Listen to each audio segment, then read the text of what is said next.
12 del día en punto, bienvenidos a una nueva emisión de Economía al Día. Comencemos con los datos más importantes de esta jornada. Warner Bros.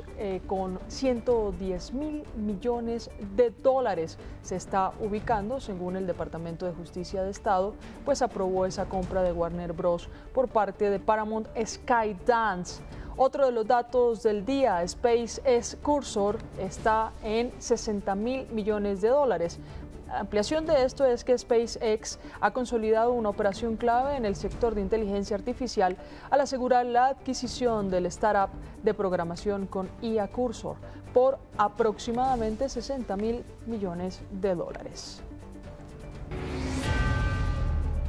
Y en los titulares de hoy, 30 billones de pesos sería el monto de la nueva reforma tributaria que plantea el gobierno nacional para cerrar el déficit de las finanzas públicas a partir de 2027. ¿Qué quiere decir esto? Que le toca al próximo gobierno. Esto lo establecieron en el marco fiscal de mediano plazo presentado por el Ejecutivo. En otros temas, 17,7 billones estima Asofondos que reciban 10,5 millones de trabajadores en Colombia por concepto del pago de la prima de servicios correspondiente a junio de 2026. Y una cartera de crédito cercana a los 6 billones de pesos y depósitos por 4,1 billones sumarán el Banco de Bogotá tras recibir la autorización de la Superintendencia Financiera para adquirir la banca minorista de Itaú en Colombia y Panamá. Comencemos. Junio es una de las fechas más esperadas por los trabajadores en Colombia, igual que diciembre, ya que reciben uno de los beneficios económicos más importantes del año, la prima de servicios. Según la Asociación Colombiana de Administradoras de Fondos de Pensiones y Cesantías, en este primer semestre de 2026 se desembolsarán 17,7 billones de pesos por concepto de primas, beneficiando a cerca de 10,5 millones de trabajadores en nuestro país. Para ampliar los detalles de esta noticia nos acompaña Andrés Velasco, el expresidente de Asofondos. Presidente, bienvenido a Economía al Día. Buenos días, muchas gracias por tenerme acá. Tardes ya. Presidente, si usted le pudiera realizar una recomendación a los 10,5 millones de trabajadores que se van a beneficiar de esta prima, ¿cuál sería? Mire, yo creo que hay un tema que es clave y es ponerle una finalidad a ese ingreso, que es un ingreso extraordinario, no es un ingreso normal. No podemos aumentar nuestro nivel de consumo conforme recibimos esos recursos porque pues el mes siguiente no los vamos a recibir, solo los recibimos 2 veces al año. Y una vez establezcamos esa finalidad, que es un plazo, pues ejecutarlo juiciosamente y promover un poco el ahorro, ¿no? Los 10 más bajos de ahorro del mundo, entre 6 y 7, entre 4 y 7% de los ingresos terminan siendo ahorrados para buscar vehículos que multipliquen esos recursos y puedan mejorar nuestra vida, no solamente en el larguísimo plazo, sino también en el mediano o largo plazo. Mire, ¿y ustedes cómo captan? Es decir, en medio de estas primas, ¿hay personas que tengan la conciencia de hacer abonos a su vejez? ¿O no es algo que se dé normalmente y que debería ser una práctica natural, sana?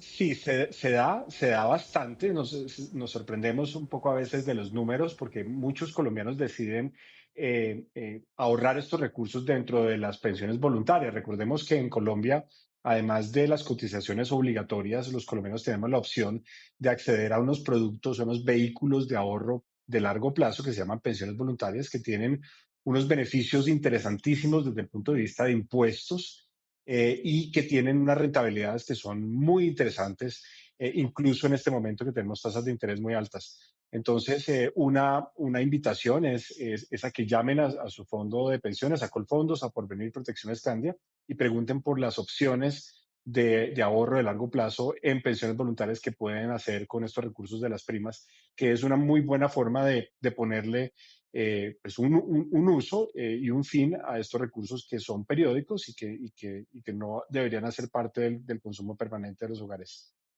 Mire, presidente, también preguntarle por cómo las empresas también hacen este esfuerzo de girar más de 17 billones de pesos en un momento en donde los costos operativos y muchas de las reglas se están afianzando más hacia el trabajador, que no significa que lo critiquemos, sino que esto pues genera también un esfuerzo en las empresas. ¿Qué les han dicho las empresas?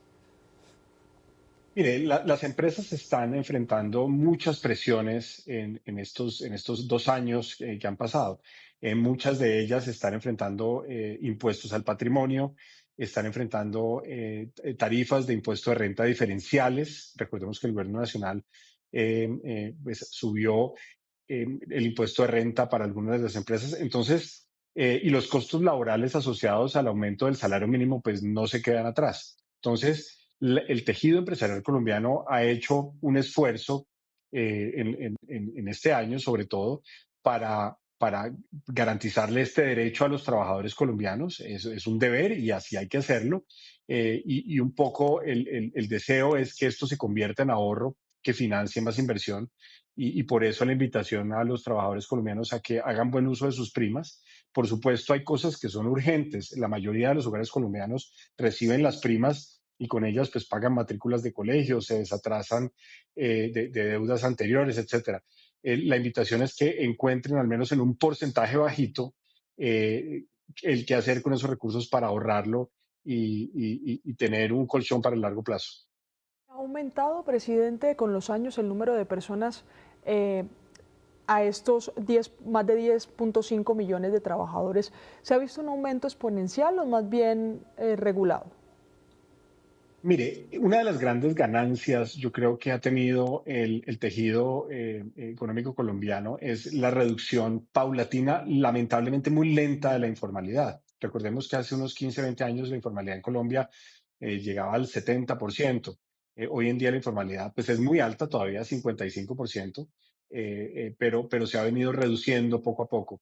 En ese orden de ideas y con el crecimiento poblacional que no se ha detenido, se ha desacelerado, pero no se ha detenido, pues cada vez son más los hogares, las familias que gozan del beneficio de las primas en junio y diciembre. La invitación es a pensar muy bien, a tomar decisiones en familia, a darle un objetivo a estos recursos y a no olvidar que uno debe, como dicen, reparar el techo cuando está soleado. El ahorro siempre va a ser una muy buena decisión, ya sea de corto o mediano plazo o pensando en el retiro en productos como las pensiones voluntarias. ¿A quién le beneficia más una prima como esta? Yo sé que todos salen beneficiados, pero ¿a un trabajador que esté a punto de pensionarse o a un trabajador que apenas esté iniciando su vida laboral? ¿Por qué? Porque este dinero tiene distintos destinos. Claro, no, pues mire, solamente pensar que un peso hoy en día se va a multiplicar por la rentabilidad y después va a ganar rentabilidad sobre la rentabilidad, eso se le conoce en finanzas o en economía como una senda geométrica que es exponencial, que crece sobre los crecimientos. Entonces, a los trabajadores más jóvenes, aquellos que están en el comienzo de su vida laboral, por supuesto, tienen también mucha responsabilidad. Muchos están pagando sus estudios y la mejor inversión, por supuesto, es primero pagar las deudas. Pero una vez se sale de esos compromisos, cada peso que ustedes ponen en los fondos de pensiones voluntarios terminan multiplicándose y al final de la vida laboral, cuando se descompone en la totalidad de las cuentas de ahorro individual, los trabajadores se quedan asombrados al ver que 2/3 partes, incluso 3/4 partes de los saldos de esas cuentas de ahorro individual corresponden a rentabilidades. Entonces, por supuesto, entre más tiempo esté una inversión ganando rentabilidad, pues va a obtener la persona muchísimos más recursos.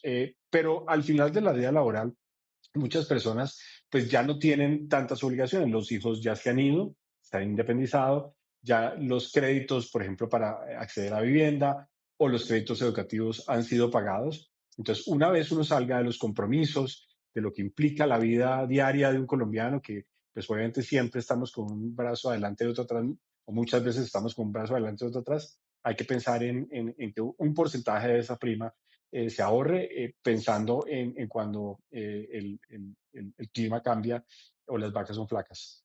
Los financistas de bolsillo o los financieros de bolsillo, aquellos que dan recomendaciones, hablan de porcentajes. Entonces, un 30% para pagar deuda, un 10% para ahorro, otro 10% para inversión. De esta prima, que para muchos es una sola prima y para otros hay prima y extra prima, ¿En qué porcentaje dividiría usted, Andrés, pese a que uno tiene deudas, el uso de la prima? Yo intento y no siempre lo logro, porque mi caso no es diferente al de millones de colombianos, en ahorrar el 10% de mis ingresos, ya sean mis ingresos permanentes o ingresos transitorios como estos que son de la prima.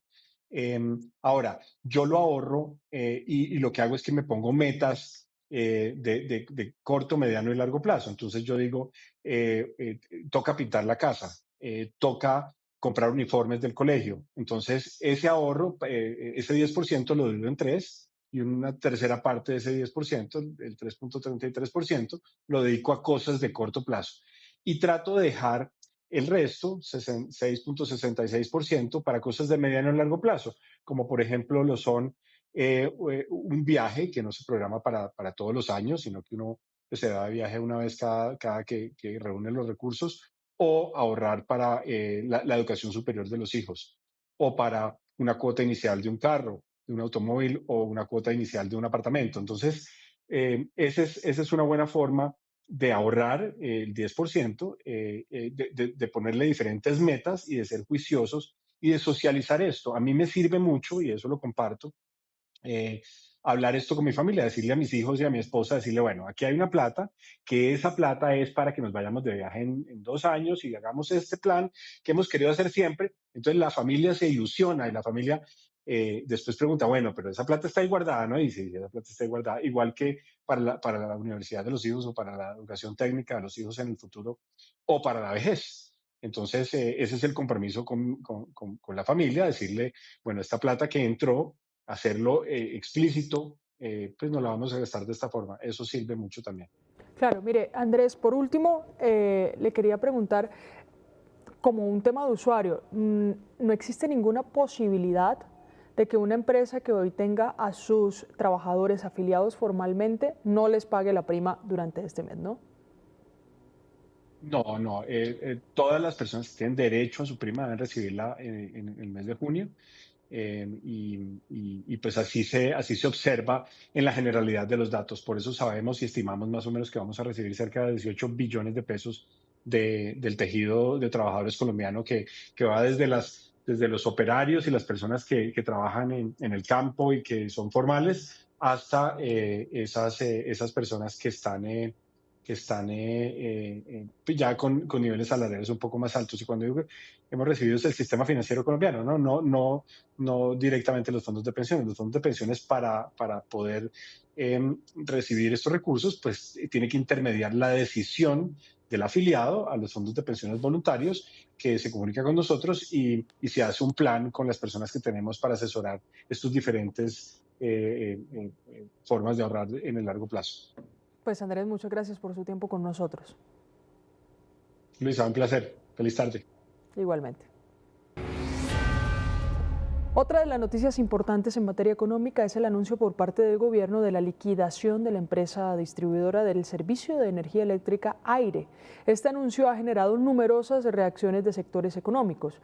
Gremios advierten sobre el riesgo de afectación en la prestación del servicio, mientras se define un nuevo operador para atender a 1,3 millones de usuarios en Atlántico, Magdalena y La Guajira. Para ampliar detalles de esta noticia, nos conectamos a esta hora con Norman Alarcón, él es coordinador de la Liga de Usuarios del Atlántico. Doctor Alarcón, bienvenido. Muy buenas tardes, Luisa, y a toda la amable audiencia. Muchas gracias por esta invitación. Doctor Norman, cuéntenos cuál es la relación que hoy tienen los usuarios del Atlántico con Aire. ¿Cómo está hoy? Esa relación está bastante deteriorada, ¿no? Por dos razones principales.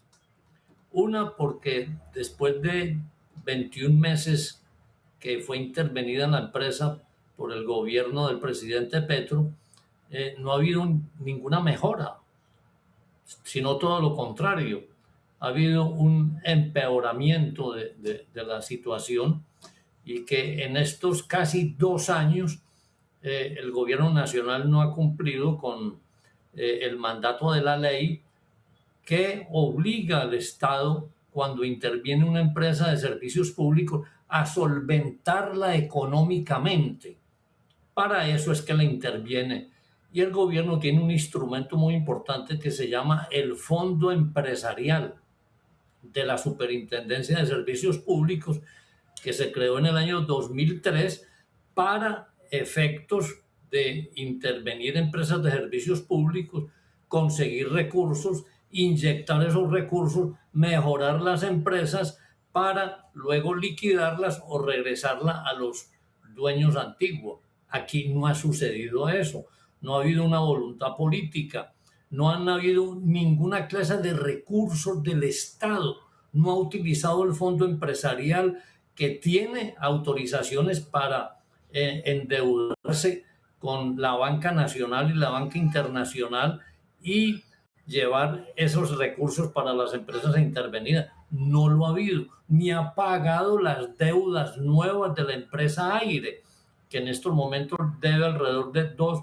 billones de pesos, buena parte a los generadores de las termoeléctricas que están en vilo y que incluso colocaron una demanda ante el Banco Mundial contra el Estado colombiano recientemente por 200 millones de dólares por las pérdidas que han tenido por el no pago de las deudas de la empresa Aire. Entonces, la situación desde ese punto de vista es muy difícil, esas relaciones, además de las violaciones al debido proceso que hace la empresa Aire de manera permanente.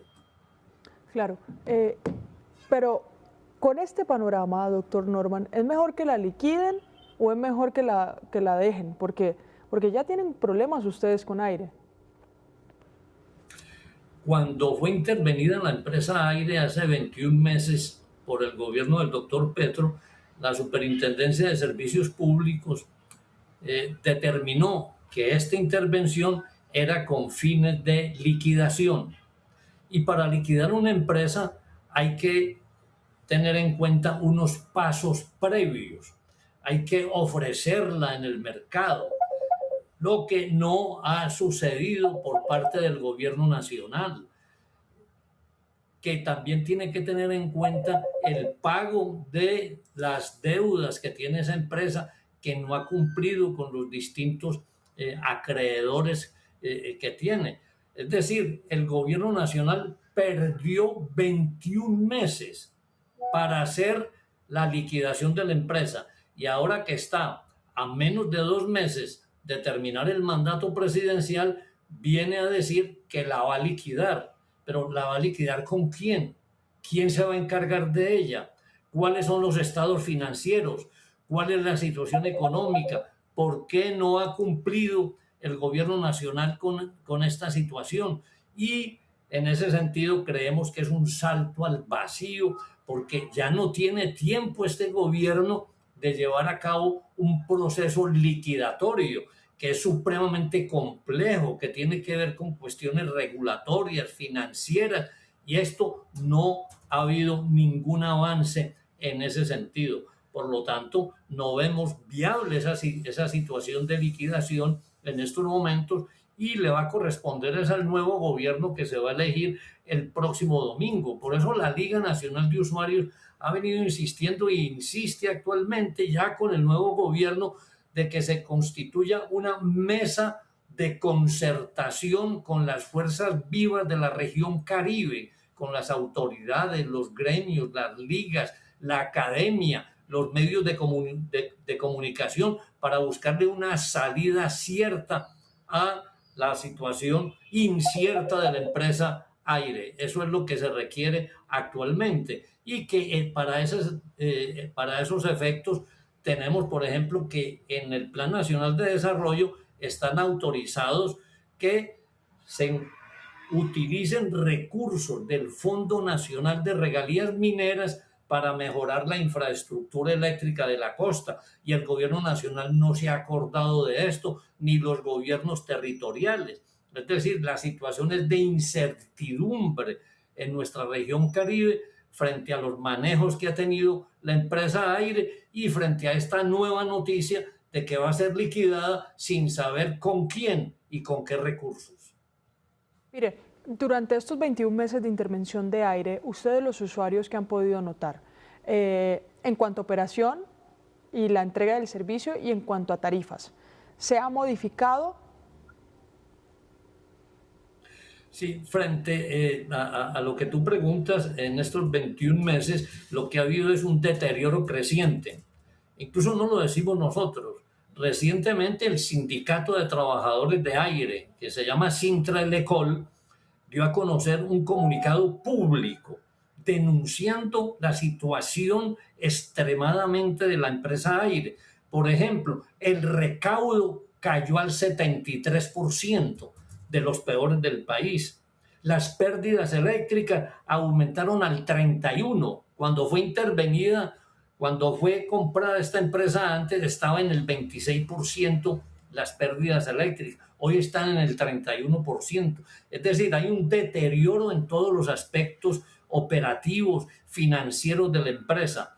Ahora, frente a las tarifas, aquí hay algo importante, que se han mantenido estables desde fines del año pasado debido a la presión de los usuarios, de la lucha social, de un fallo del Tribunal Administrativo del Atlántico que obligó al gobierno a eliminar parte del régimen especial tarifario que nos habían impuesto desde el año 2020 en el gobierno de Iván Duque y que este gobierno lo mantuvo. Entonces, las tarifas en estos momentos están a niveles, dijéramos, estables, pero todavía tenemos una sobretasa del 20% en la comercialización que la cobran solo en la costa y son unos 50 pesos el kilovatio que ya debían haber sido eliminados. Entonces, hay una situación de tarifas estables y tiene mucho que ver con la presión social. Pues mire, doctor Norman, gracias por su tiempo con nosotros. Esperamos que este anuncio de aire, pues si se llega a dar, se dé a través de un documento oficial para saber cuáles son las medidas que van a tomar en cuanto a la prestación del servicio en estos 3 departamentos. Si no, pues solo se quedaría en un anuncio como ya lo hemos notado. Gracias, doctor Norman. A usted, Luisa, y muchas gracias a esta televisión tan importante para todo el país. Según el documento del marco fiscal de mediano plazo presentado por el Gobierno Nacional, el país necesitará un ajuste cercano a los 30 billones de pesos para cerrar el hueco en las finanzas públicas a partir de 2027.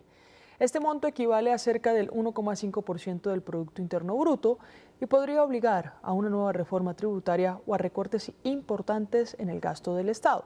Para analizar esta noticia nos conectamos a esta hora con el exministro de Hacienda, José Antonio Ocampo. Exministro, bienvenido.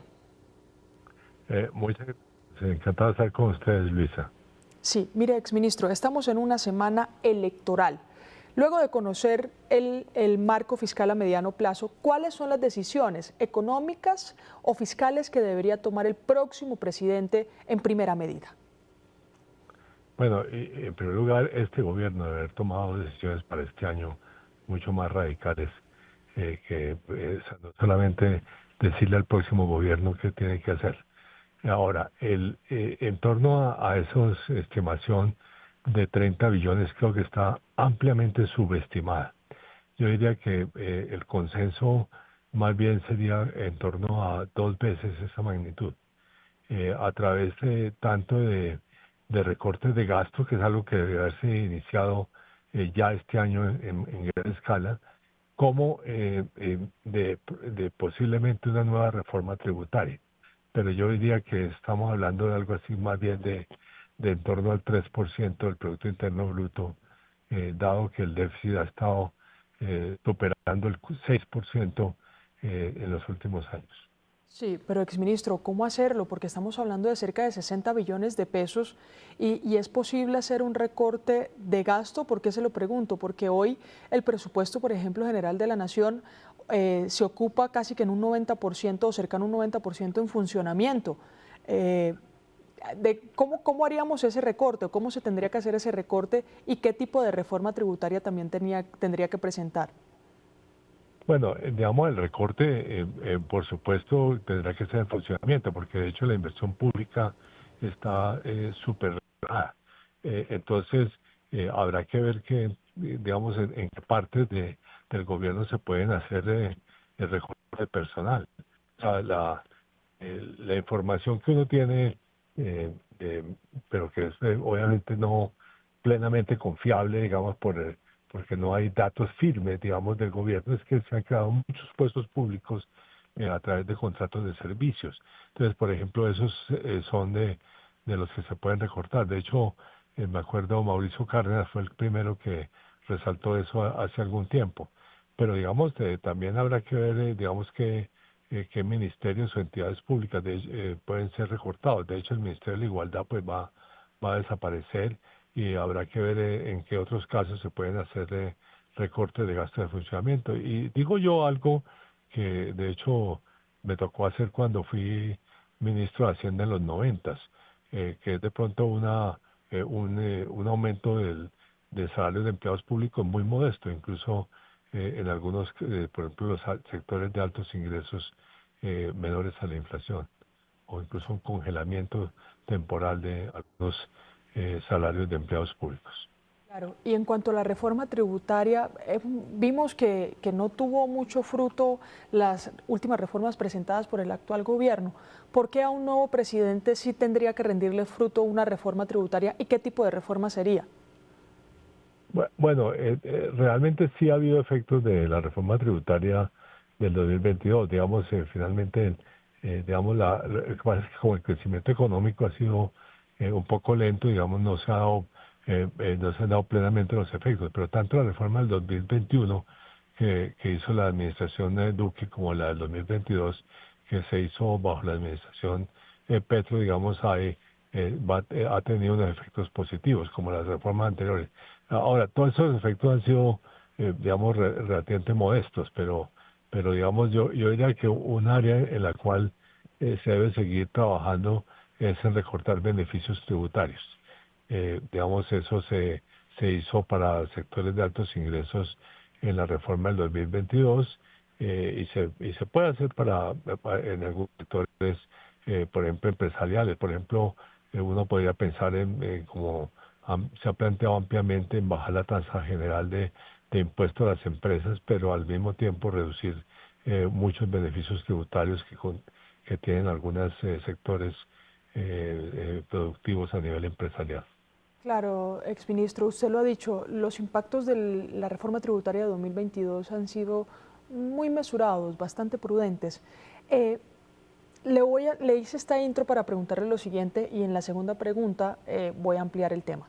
La pregunta que le quiero hacer puntualmente es si realmente estamos con varios sectores y varios blancos en crisis. ¿A qué me refiero? Al fiscal, al de salud, al de seguridad, que necesiten atención inmediata. Bueno, todos esos requieren atención inmediata y no me queda la menor duda de que el gobierno debería darles prioridad a esos sectores. También el sector energético, porque le damos este tema de la generación eléctrica, el acceso al gas, etcétera, digamos, se está convirtiendo en un problema complejo y ahora especialmente por el fenómeno del Niño. Claro. Y ahora sí le completo la pregunta. Le decía que la reforma de 2022 ha sido en sus impactos muy mesurada. Teniendo tantos blancos o tantos frentes con crisis, ¿cómo atenderlos cuando puede que las reformas tributarias tengan un impacto paulatino? Incluso el recorte le entendí un poco el recorte en burocracia, seguramente también tendría un impacto paulatino. Es decir, ¿cómo Colombia va a enfrentar todo esto en las próximas semanas y meses que ya se está fraguando y que ya está teniendo este tipo de impactos negativos en los sectores que menciona? Bueno, yo una de las cosas que sí espero ver es que una vez termine esta segunda vuelta, el presidente electo,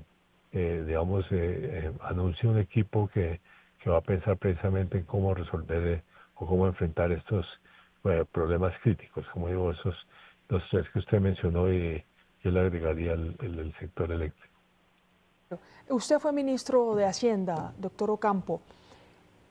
¿Se debería aprovechar el escenario político de quien sea que llegue, Cepeda o Abelardo, a la presidencia de la República para tratar de encajar el mayor número de proyectos de ley relacionados con el tema fiscal posibles en este inicio del próximo Congreso? ¿Por qué se lo pregunto? Porque políticamente, y valga la redundancia, normalmente al inicio de los gobiernos y de los congresos suele haber un poco más de flexibilidad en la aprobación de proyectos. Pues mire, simplemente a título de, digamos, de información, digamos, la reforma tributaria de este gobierno se hizo a puros comienzos del gobierno, de hecho se radicó el 8 de agosto del 2022. Pero además el gobierno tiene que presentar el presupuesto digamos, de público del año 2027 muy temprano en el periodo de gobierno. Entonces el comienzo del gobierno es una oportunidad bueno, es un elemento, digamos, una etapa esencial para hacer digamos, las reformas que usted menciona. Claro. Ambos candidatos le apuestan a un crecimiento económico, por ejemplo, Iván Cepeda, según lo mencionado, por encima del 3%, lo que normalmente está Colombia a crecer, y Abelardo de la Espriella a un 7% de crecimiento económico. ¿Cuáles deberían ser los primeros mensajes para llenar de confianza a los inversionistas? Bueno, para comenzar hay que hacerse los ajustes, porque digamos la confianza de los inversionistas en materia económica sí dependen esencialmente de que se den los ajustes y notablemente el ajuste fiscal, digamos, sin ajuste fiscal, digamos, por ejemplo, para el sector financiero internacional va a ser muy difícil financiar a Colombia, ¿no? Entonces, ese es un tema que me parece absolutamente esencial. Y bueno, digamos, las tasas de crecimiento, pues, ojalá fuera posible lo que dice el doctor Abelardo de la Espriella. Yo creo que 7% en los próximos años suena muy difícil, yo diría imposible. Pero digamos, si uno podría pensar en volver a crecimientos digamos, pongámoslo del 4%, como un crecimiento bien dinámico. Ahora, estamos todavía muy lejos de eso y el crecimiento por varios años ha estado más bien en torno digamos, al 2%, digamos, como un poco más del 2% como va a ser este año. Pues muchas gracias, doctor Ocampo, por su tiempo con nosotros, por las claridades. Seguramente la próxima semana, cuando tengamos un próximo presidente electo, hablaremos de los temas económicos que son de gran prioridad. Gracias. A ustedes, muchas gracias por la atención, Luis. Cambiamos de tema para hablar del petróleo, y es que el precio del crudo cayó hasta los $78 por barril tras el anuncio de un acuerdo de paz entre Estados Unidos e Irán que contempla la reapertura del estrecho de Hormuz. Como resultado del acuerdo de paz, el barril de WTI retrocedió entre el 5 y el 6% hasta niveles cercanos a los $80 por barril.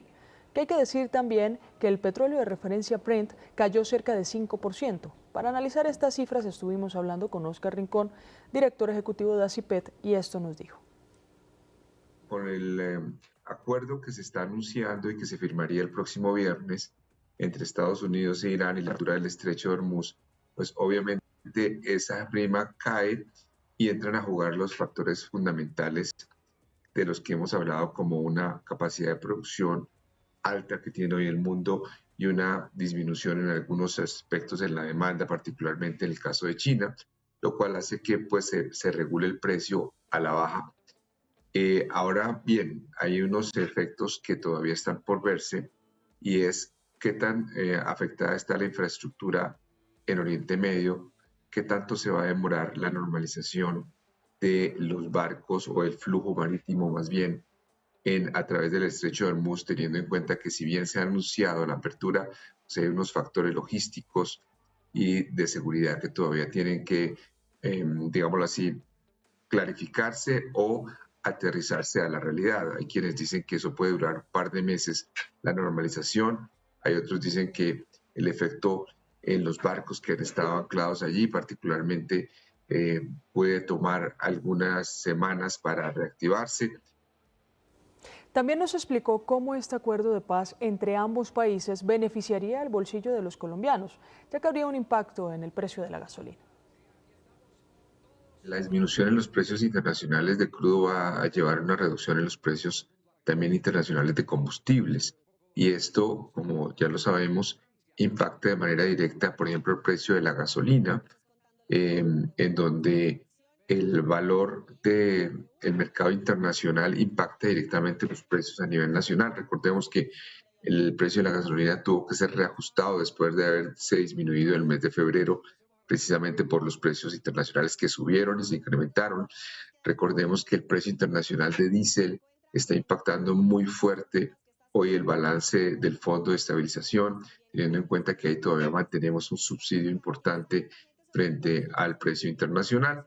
Entonces, obviamente, la disminución de esos valores, pues le van a aliviar de alguna manera la presión al Fondo de Estabilización y van a impactar probablemente, esperemos a ver cuánto, el precio de la gasolina. Son las 2:35 de la mañana, pasamos a otros temas. El IDEAM advierte que el fenómeno del Niño comenzará a sentirse con más fuerza entre finales de 2026 y los primeros meses de 2027, generando un ambiente más seco y caluroso en gran parte del país. Las proyecciones indican que las temperaturas podrían estar entre 2 y 4 grados Celsius por encima de los valores habituales, lo que aumentaría el riesgo de olas de calor, escasez de agua y afectaciones en la agricultura y la generación de energía. Aunque no desaparecerán las lluvias, sí serán menos frecuentes en varias regiones del país.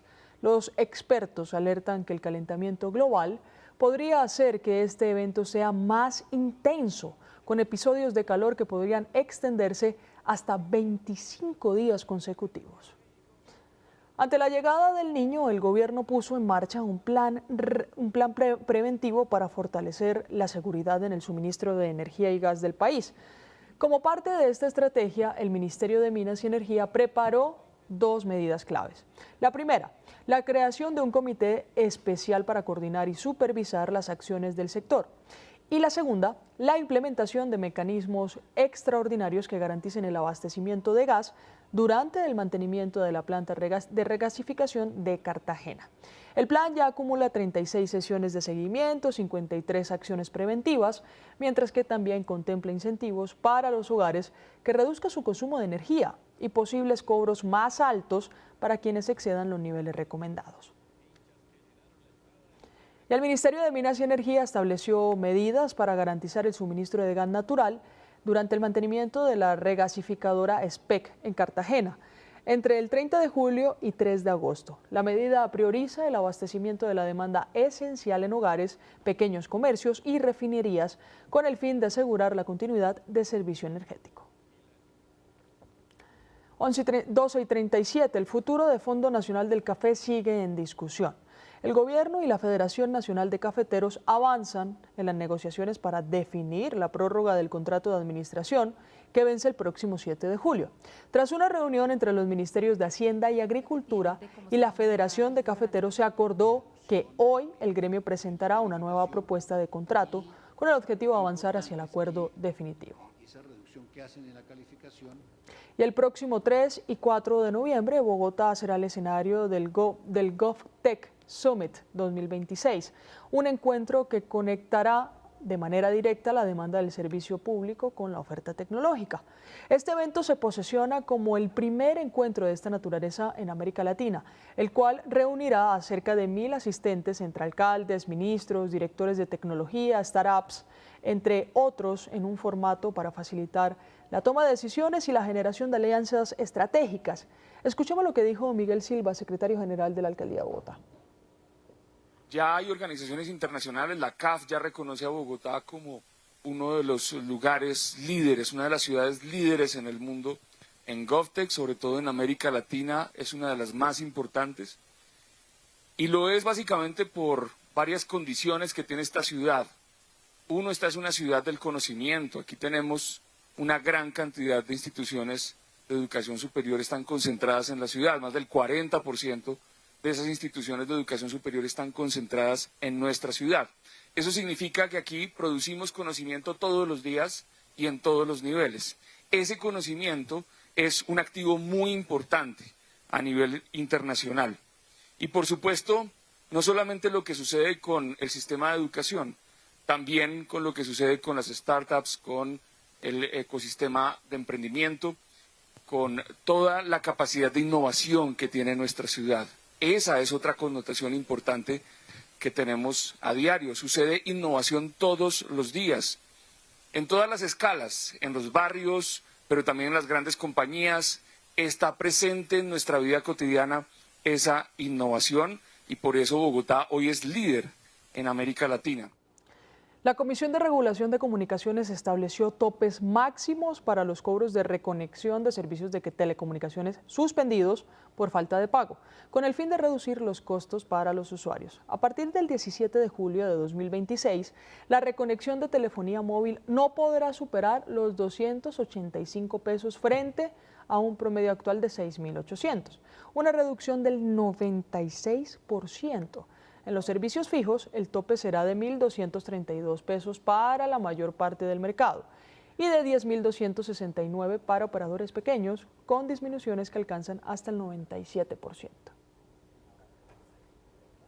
Vamos a hacer una primera pausa aquí en Economía al Día, pero ya regresamos con las noticias económicas internacionales.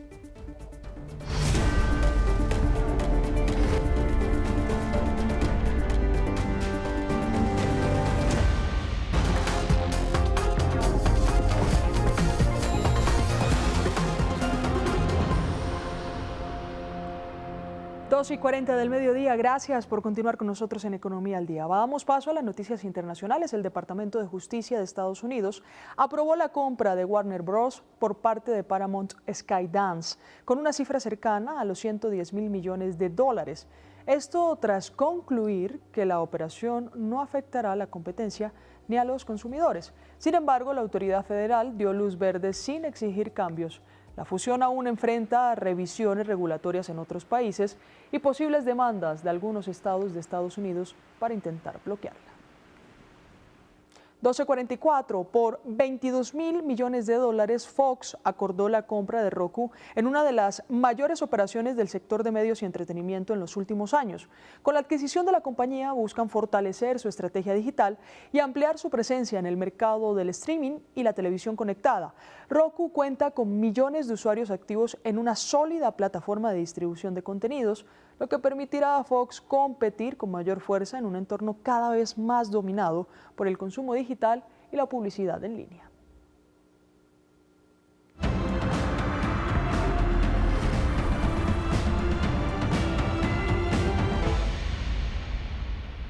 Y en las movidas empresariales, el Banco de Bogotá recibió luz verde de la Superintendencia Financiera para incorporar una parte del negocio de la banca minorista de Itaú en Colombia.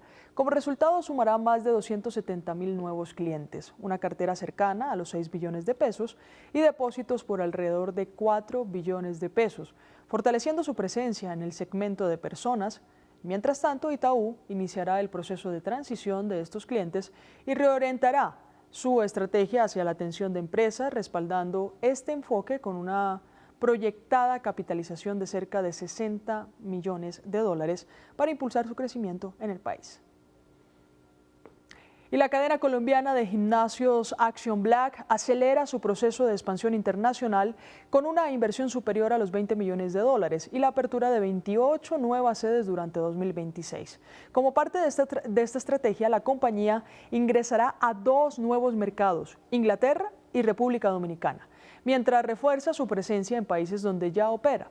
Además, busca aumentar su base de clientes de 60.000 a más de 100.000 usuarios activos antes de finalizar el año y generar al menos 500 nuevos empleos directos, impulsando su crecimiento en el sector de bienestar y el fitness de alto nivel. Y hasta aquí esta emisión de Economía al Día. Gracias por estar con nosotros toda la mañana. Recuerde que aquí seguimos con la programación. A las 6 de la tarde un nuevo noticiero. Feliz mañana, tarde para todos.